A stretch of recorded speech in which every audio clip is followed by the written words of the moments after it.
హిందూ సమాజం అంతా ఒక విచిత్రమైనటువంటి కార్యకలాపానికి పూనుకున్నది.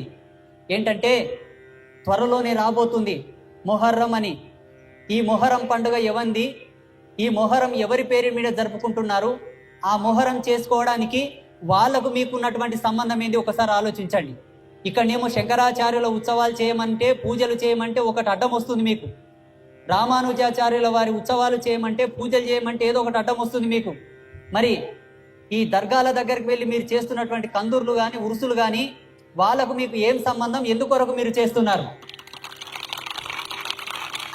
అరే ఈ ధర్మంలో, మన జాతిలో, మన సనాతన ధర్మంలో పుట్టినటువంటి యోగులకు కులాలు అడ్డం కట్టి, వర్గాలు అడ్డం కట్టి, ప్రాంతాలు అడ్డం కట్టి వాళ్ళని దూరం పెడుతున్నాం. మరి ఎక్కడి నుంచో బ్రతుకు తెరువు కోసం వాళ్ళు ఈ దేశానికి వచ్చారు, వాళ్ళకు మీకేం సంబంధం? ఎందుకు మీరు వాళ్ళ దర్గాల దగ్గరికి వెళ్ళి కందుర్లు చేస్తున్నారు, ఉత్సవాలు చేస్తున్నారు? సంవత్సరంకి మొహరం పండుగ వస్తే ప్రతి ఒక్కరు వెళ్ళి ఉత్సవాలు చేస్తారు. మరి ఏడాదికి ఒకసారి మన గురుదేవులకు ఎందుకు పూజలు చేయరు? ఇది ఎంతవరకు సమంజసమైన విషయం కాదు, బాగా గుర్తుంచుకోండి.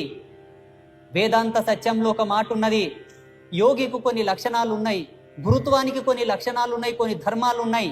ప్రతి దానికి ఒక సందర్భోచితమైనటువంటి యోగం ఉన్నది.